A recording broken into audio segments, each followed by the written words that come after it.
السلام عليكم ورحمة الله وبركاته. نحمده ونصلي على رسوله الكريم، أما بعد. بسم الله الرحمن الرحيم. والله فضل بعضكم على بعض في الرزق. صدق الله العظيم. د امارت په رسمیت پیژندنه فاروق اعظم یم. دوستانو، څو اونۍ مخکې یوه جمعه د امارت یو لوړپوړي چارواکي د کابل د ښار په یوه ښکلې څنډه کې تقریبا 30 تنه د کابل او د هغه د شاوخوا سیمو جید او شیوخ علماء کرام مېلمانه کړي وو. لطف یې کړی و، زه هم دعوت کړی وم. ټولو علماء کرامو امارت یو الهي نعمت ګاڼه او هر یوه په خپل استدلال د امارت کارونه ستایل، مګر ویل یې دا یو کار چې د نجونو پر مخ یې د علم دروازې بندې کړي دي، متاسفانه د امارت ټول نور ښه کارونه یې تر سیوري لاندې راوستي دي. دغو شیوخو علماء کرامو ټولو په اتفاق ویل چې د شرعي او عصري علومو تعلیم او تعلم د ښځو مسلم حق دی او مخنیوی یې شرعا ناجایز دی. دوی وویل په دغه مورد کې خلک خفه دي او موږ یې جواب نه لرو. په مجلس کې پر تصویرونو هم لنډ بحث وسو. یو سپین شیخ په لوړ اواز وویل تصویرونه ناروا دي، خو یو بل شیخ ورته وویل چې تلویزیون، انټرنیټ، کمپیوټر او موبایل اوس د روزمره ژوند یوه برخه او ضرورت دی. له هغو تصاویرو چې بېحیایي نه خپروي چاره نشته. از ضرورات تبیح المحظورات. دا بحث اوږد نه سو. ډوډۍ راغله او بیا د جمعې لمانځه ته سره ولاړو. هغه بله ورځ د امارت یو بل مهم چارواکي ته ورغلی وم. هغه ناروغ او یو بل مسلمان هیواد ته د علاج دپاره تللی و. ویل یې ډېر لوی او مجهز روغتون و چې سړی ورته حیران سي، خو ډاکټران او نرسان یې ټول د بل وطن خلک و، اکثر نامسلمان وه. ما ورته ویل چې پوهېږې خپل ډاکټران او پرسونل دوی ولې نه لري؟ ویل ولې؟ ما ویل مسلمانانو ته خپل ملایان وایي دنیوي علوم ضرور نه دي. مسلمانان اوس پیسه لري، د خلیج عربان په پیسو کې بازی کوي، خو پوهه او کمال نه لري. دا ځکه دوی طبابت او نور عصري علوم مهم او ضرور نه بولي. مسلمانانو ته الله پاک هر څه ورکړي دي، خو د خپل ناپوهۍ په سبب خوار و ذلیل دي. د تعجب او تاسف ځای دا دی چې دغه ذلت د راوتو کوښښ هم مسلمان نه کوي. دغه محترم مشر زما په خبره پوه سو، د تاسف سره یې وښوراوه او مجلس مو په یو معناداره خندا پر همدغه ځای ختم کړ. څو ورځې مخکې د امارت ځینې خواخوږي علما کرام کور ته راغلي وه. د وطن پر مسایلو بحث و. ټولو په اتفاق ویل چې اوس هېواد ته یو طلایي فرصت میسر دی. ټولو د امارت د بقا او استحکام دعاوې کولې. دوی ویل افغانستان کې اوس الحمدلله سرتاسري ډاډمن امن دی. روس او امریکا چې زموږ سره یو 14 کاله او بل 20 کاله وجنګېدي او ګاونډیانو همکاري ورسره کول، ټول اوس نه غواړي دلته بیا امني وي. روس او امریکا اوس نورو ځایو کې مصروف دي او اولتونه یې اوس تغییر کړی دي. زموږ ګاونډیان غواړي زموږ سره راکړه ورکړه ولري. موږ باید د دغه حالت چې وطن مو آرام او امارت حاکم دی شکر وباسو او شپه ورځ کار وکړو. بل مولوي صاحب وویل امارت عفوه کړې ده او اوس موږ ټول پر یو ټغر راټول یو او ټول شموله حکومت همدغه دی. بل ویل شکر د قدرت جزیرې ختمې سوې چې والي به د جمهور رئیس امر نه مانه، اوس قومنده او حکم له یوه لاسه دی. یو بل مولوي صاحب پر راغږ کړه چې اول وارې د استاد رباني او مسعود په وخت کې هیواد تجزیه سره مخ و. امارت د مرحوم ملا محمد عمر مجاهد په مشرۍ ملک له تجزیه او مفسدینو دواړو خلاص کړ. تیر 20 کاله هم خارجانو د قدرت د جزیرو په جوړولو او د مرکزي حکومت په کمزور کولو هیواد د تجزیه خواته بیوي چې الحمدلله دا وارې بیا امارت د عالی قدر امیر المؤمنین شیخ هبت الله مبارک تر رشید قیادت لاندې دغه خاینانه منصوبه خنثی کړه سوه. یو مولوي صاحب وویل چې ټولو خارجانو او راډیوګانو به ویل چې که امریکایان ووځي داخلي جنګونه به وي. هغه ټول درواغ سوه. یو بل مولوي صاحب وویل چې د امارت کامیابي اقلیتو ته هم ډېر ګټه ورسول. هم روسانو او امریکایانو اقلیتونه د وطن او ملي وحدت د کمزوري په منظور تقویه کړ. په هغو کې مفسدین او د ډماران پر قدرت راوسته او دغه مفسدین یو وار د استاد رباني او بیا په جمهوریت کې پر قدرت وه. وزارتونه، ولایتونه، سفارتونه د دوی او د دوی د اولادو وه.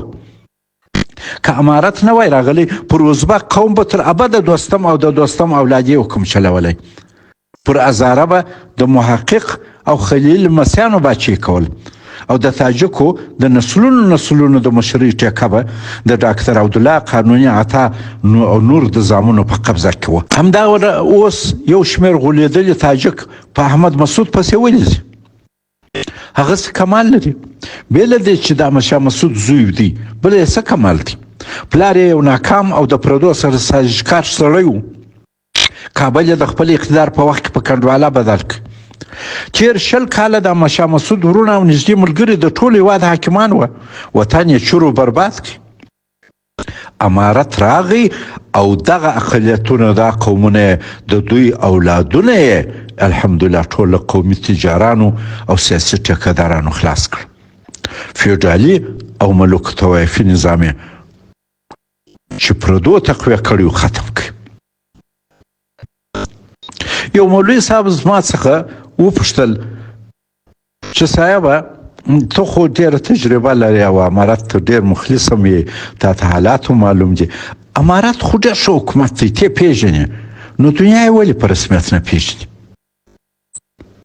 ما ټولو ته وکتل او ورته ومې ویل اول غواړم ستاسې څخه واورم چې دنیا ولې موږ په رسمیت نه پېژني، بیا به زه خپل نظر درته ووایم. تاسې خو به هم په دغه مهمه مسله کې څه فکر کړی وي. تر یو لږ خاموشي وروسته یو مولوي صاحب چې تر اوسه یې خبرې نه وې کړې وویل موږ ځکه په رسمیت نه پېژني چې موږ ځان نه دی پېژندلی. زموږ حکومت 3 کاله کېږي سرپرست دی. سرپرست حکومت خو موقتي وي او د بنیادي کارو صلاحیت نه لري. د یو قانوني حکومت تر راتلو صرف روزمره چارې سمبالوي. هغه وویل سرپرستي به د یوې لنډې مودې دپاره وه، اوس خو تر 3 کاله هم ډېر واوښته. تر کله سرپرست حکومت چې امارت خپل حکومت خپله په رسمیت نه پېژني، نو دنیا به یې ولې وپېژني؟ سرپرست حکومت باید په دغه 3 کاله کې په یو قانوني حکومت بدل شوی وای. بل مولوي صاحب وویل اساسي قانون هم ډېر ضرور دی. د هېواد سیاسي، اقتصادي او ټولنیز چوکاټ او مسیر باید و ملت خپل حکومت او نړیوالو ته معلوم سي.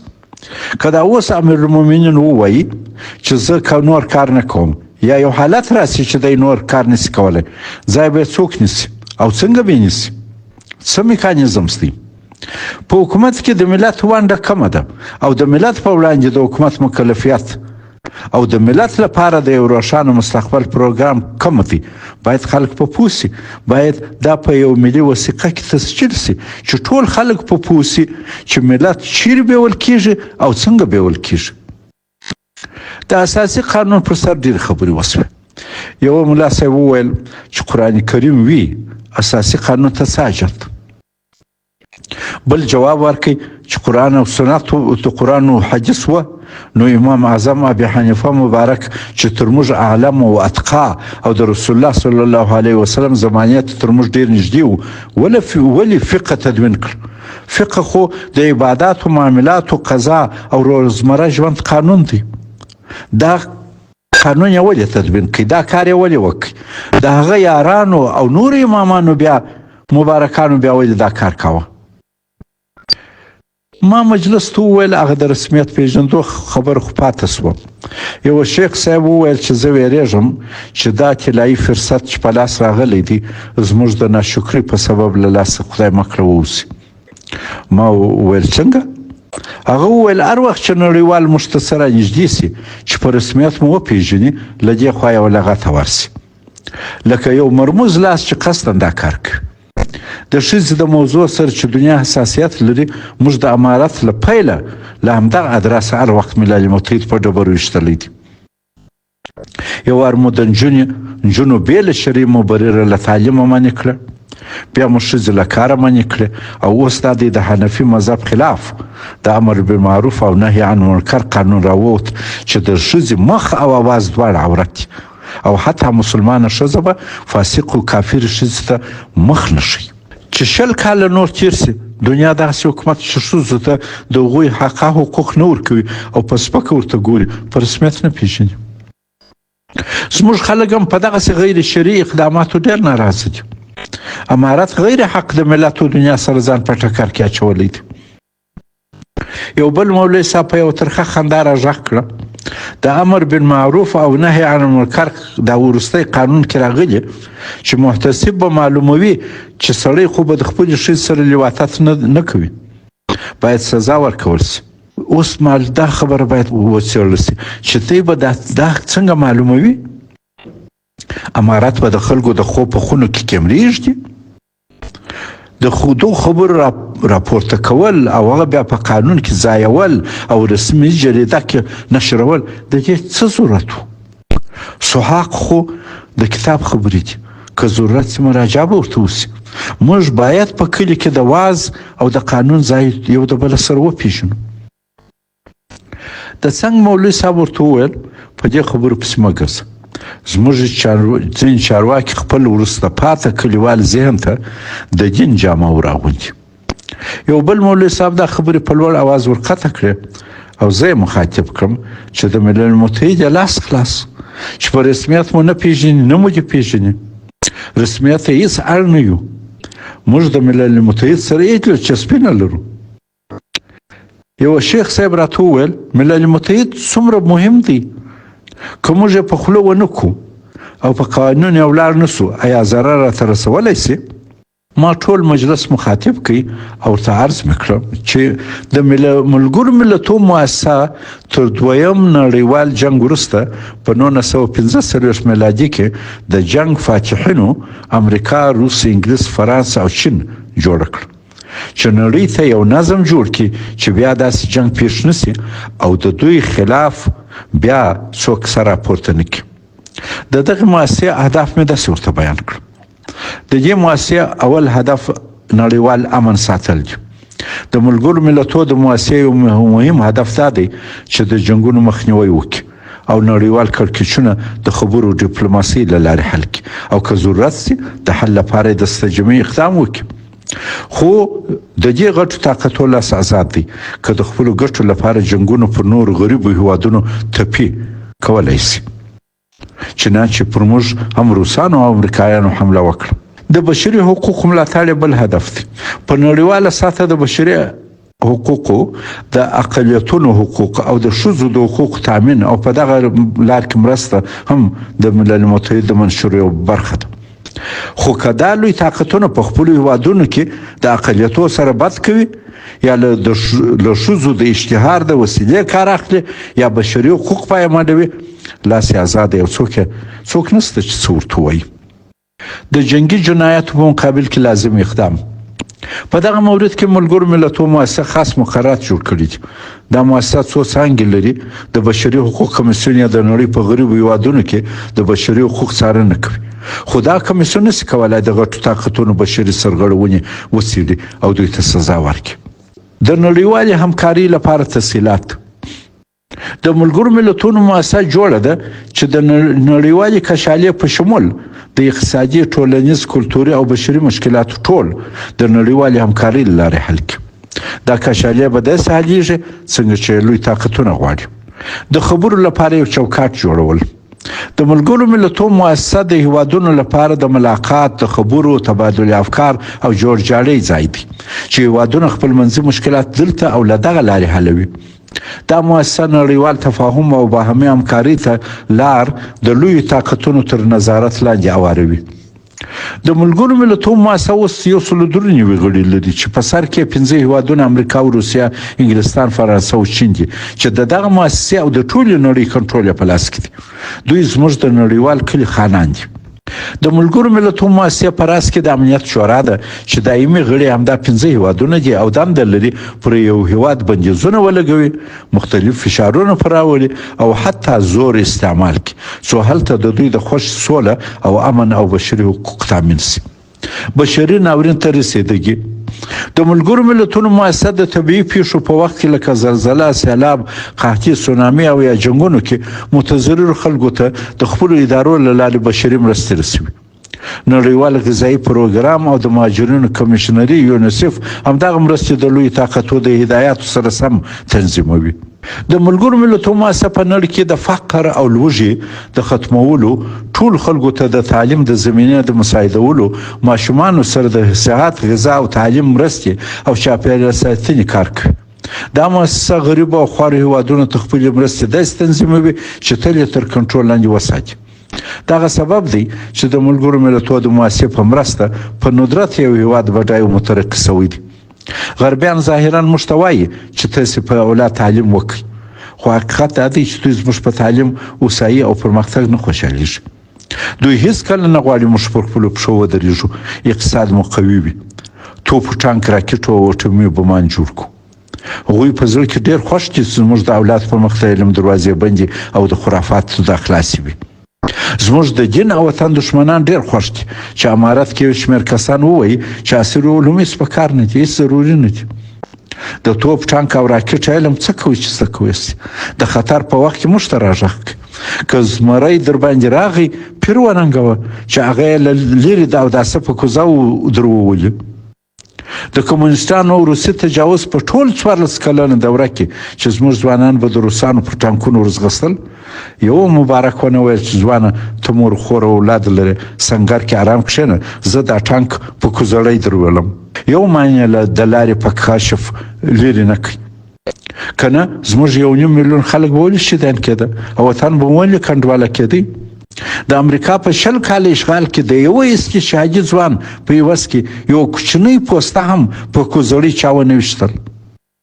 دا اوس د امارت د مشرانو پر سر د امریکا ډرون ګرځي. یو ډرون خو دې په کوزړۍ څوک وویني؟ د علم په لحاظ دغسې یوه تاریک او له جهله مالاماله فضا او ماحول زموږ دشمنان له خدایه غواړي او په حقیقت هغوی ته لوی خدمت دی. دا هغوی ډېر خوښ دي چې موږ دغسې ناپوه په خرافاتو کې ډوب، خوار، غریب، ذلیل او بل ته اړ و محتاج یو. زه د تصوف مخالف نه یم، بلکې د زهد و تقوا او عرفان سخت طرفدار یم. خو تصوف د عصري علومو ځای نسي نیولی. هر شی او موضوع خپل ځای لري. موږ د مسؤلو کسانو په حیث باید د هر شي ځای وپېژنو. دوستانو په خارج کې 80 کاله کېږي انګریزان او امریکایان تیل راباسي، خو تر اوسه عربان خپل تیل په خپله نسي رایستی. علم یې نه لري. تر نیمې پیړۍ ډېر د خلیج هیوادونه په $1000 بازۍ کوي. ډېر شاندار او مجهز روغتونونه لري، خو ډاکټران، نرسان یې پردي دي. غټ بزنسونه او ادارې پرنګیان ورچلوي. غرب د دوی په دغه بې علمۍ او بېسوسۍ خوښ دی. که اوس دوی وغواړي، که همدا اوس دوی وغواړي چې توپ، ټانک او راکټ جوړ کړي، غرب یې نه پرېږدي.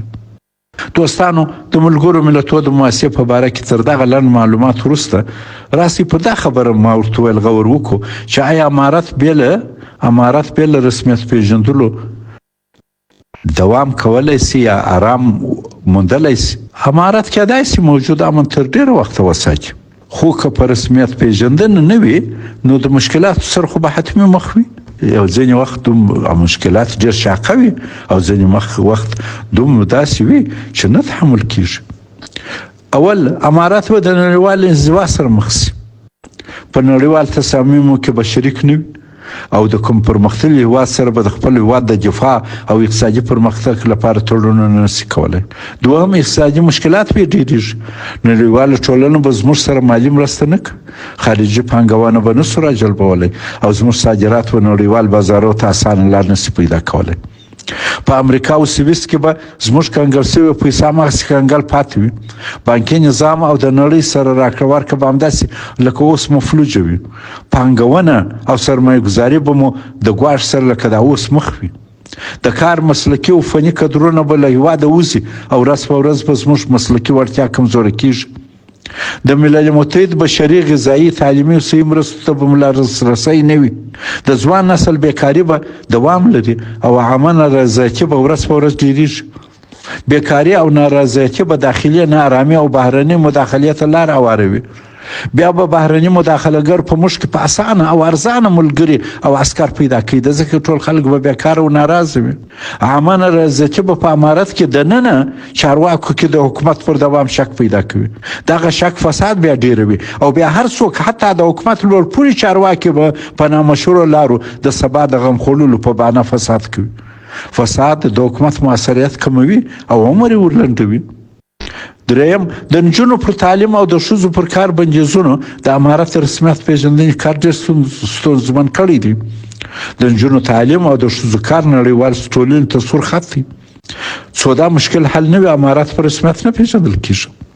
که څه هم غټ طاقتونه خوښ دي چې زموږ پر نر او ښځه د علم خصوصا د عصري علومو د تحصیل دروازې بندې وي، څو په ګوله نه یو ماړه د ځان دفاع ونه کړای سو او تل د دوی د ترحم محتاج خو ظاهرا خوابتیا ښیي او په ملل متحد کې پر امارت د بشري حقوق د سرغړونې په تور اسناد راغونډوي. د امر بالمعروف و نهی عن منکر وروستی قانون نور هم په رسمیت پیژندنه شاته وغورځول، ستونزمنه یې کړه. امارت غیر حق د نړیوالو په نظر ځان بدنام کړی دی. همدا اوس په لوی ښارو کې نجونې خصوصي ښوونځیو ته ځي، بازارو کې ګرځي او ښځې د امارت په یو شمېر وزارتو کې همدا اوس رسما کار کوي. خو په دنیا کې بیا بدنام دی چې ښځو ته موقع نه ورکوي. په داسې حال کې ډېره موقع ورته شته.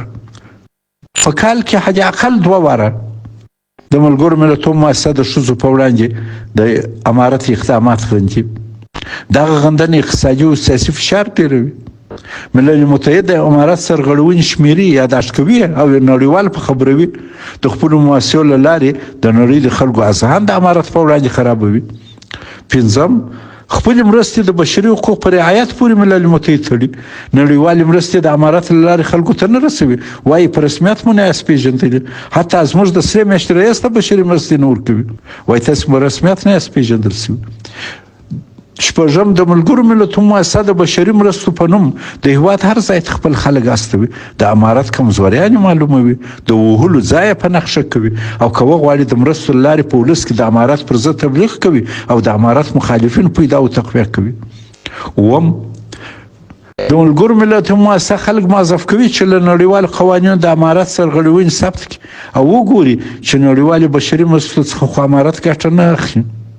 پر امارت سرغړونې د اسنادو ټولونه کرار پر امارت نور فشار زیاتوي او بالاخره وهلو ته لار هواروي. 8م، که پر امارت فشارونه اثر ونه کړي، د ملګرو ملتونو د امنیت شورا د امارت سرغړونو موضوع نړیوالې جنایي محکمې ته استوي چې د بشري حقوق په وړاندې د امارت کړنې وارزوي. هغه به په یو هیئت بیا ټاکي چې د بشري حقوق او د ښځو په وړاندې د امارت پالیسي د نړیوال قانون په اساس وڅېړي. هیئت به په یو معینه موده کې خپل راپور د امنیت شورا ته وړاندې کوي چې امارت دغه کارونه خراب کړي دي او قابل اصلاح دی یا که نه دی. بیا به دغه راپور په اساس د امارت خلاف ملل متحد لازم اقدام کوي. که نه هم که په رسمیت پیژندنه دوام وکړي، لوی طاقتونه به د ملګرو ملتونو د مؤسسې له لارې داخلي انجوګانې، مؤسسات، ولسي حرکتونه او اشخاص چې د امارت پالیسیو خلاف وي د مختلفو لارو تقویه کوي. نړیوال به ټولې هغه ښځې او نارینه چې خپل اواز د امارت په خلاف پورته کوي له مختلفو لارو ملاتړ کوي. 10م، پر ګاونډیانو، اسلامي هیوادونو او اسلامي سازمانونو به فشار راولي چې امارت په رسمیت ونه پیژني او تر نور فشار لاندې وساتي. 11م، له بهره د وسلو او مهماتو په رانیولو به پر امارت بندیزونه لګوي چې امارت بیا د داخلي بغاوت ټکولو توان ونه لري. د ملګرو ملتونو مؤسسه دوستانو د 5 غټو طاقتو تر حکم لاندې کار کوي. هغوی هر یو جلا امارت خپل ګټو پر بنیاد ګوري، خو ځینې مسایل لکه د ښځو حقوق د هغوی ټول مشترک ارزښت دي. که دوی فکر وکړي چې امارت د فشارونو په نتیجه کې ښځې تعلیم یا کار ته نه پرېږدي یا د دوی د ملل متحد د قوانینو سره یو ځای نشي تلای، بیا نو کېدای شي داخلي نارضایتونه تقویه کړي. که دا هم کار ور نه کوي، بیا نو پر داسې لارو غور کوي چې امارت په زور د پالیسیو تغییر ته مجبور کړي او یا د اخرین چارې په شکل نظامي حمله پر وکړي. خدای دې نه کوي. که د امریکا یا هر بل لوی طاقت او ولایتونه زموږ په سیمه کې بیا زموږ په ضرر تغییر وموندي، موږ بیا خرابېږو. اوس خو اولتونه د لوی طاقتور بل ځای دي، موږ ارام یو. که بیا اولتونه تغییر وکړي، موږ دا په رسمیت هم چا نه وي پېژندلي او داخلي نارضایتي هم وي، موږ بیا ډېر ژر خرابېږو. یو وار پر امارات په 2001 میلادي کې حمله وسوه او امارات یې سقوط کړي. اوس بیا داسې معلومیږي چې دنیا موضوع د امارات خلاف پر هماغه پخواني مسیر په احتیاط بیایي. خو امارات ته چانس ورکوي چې بیا د حملې شرایطو ته ځان برابر نه کړي. په کار ده چې دا ور هم دنیا د خپل 2001 کال د غلط اقدامات څخه عبرت واخلي او هم امارات بیا خپل اشتباهات تکرار نه کړي چې موجوده نړیوال فشارونه داسې ځای ته پر ځان ورسوي چې خدای مکړه دنیا په زور بیا حکومت راونړوي او افغان ولس بیا غیر حق د سختو شرایطو سره مخ شي، کړاوونو سره مخ شي. د مخه تر دې چې د نړۍ د لوی طاقتو اولتونه زموږ په سیمه کې زموږ په ذره تغییر وکړي، موږ باید د موجوده مضیق او تنګنا څخه ځان راوباسو، که نه دا وار به تر پخوا په مراتبو ډېر راته بده شي. دوستانو، دا دنیا اوس یو کلی دی او موږ د دې کلي یو غریب کور یو. د دې کلي لوی خان امریکا ده او نور خانانو متنفذین لکه روس او انګلیس او فرانس او چین هم لري چې په ګډه د دغه کلي چارې تنظیموي. دوی ټول غریبو ملکو ته موږ ته یو دي. د دې کلي د خان او متنفذینو په بریتو بازی نه کوو. امارت باید د یو مسؤل حکومت په توګه د نړیوال کلي د خانانو سره د خپل ملت د ګټو خیال وساتي او یو وار بیا ورسره ټکر نه شي. امارت باید حتما دا اوسنی روان سیاسي رکود ختم کړي. انشاءالله امارت به دا کار وکړي. موږ به دعا ورته کوو چې امارت کامیاب شي. والسلام علیکم ورحمت الله وبرکاته.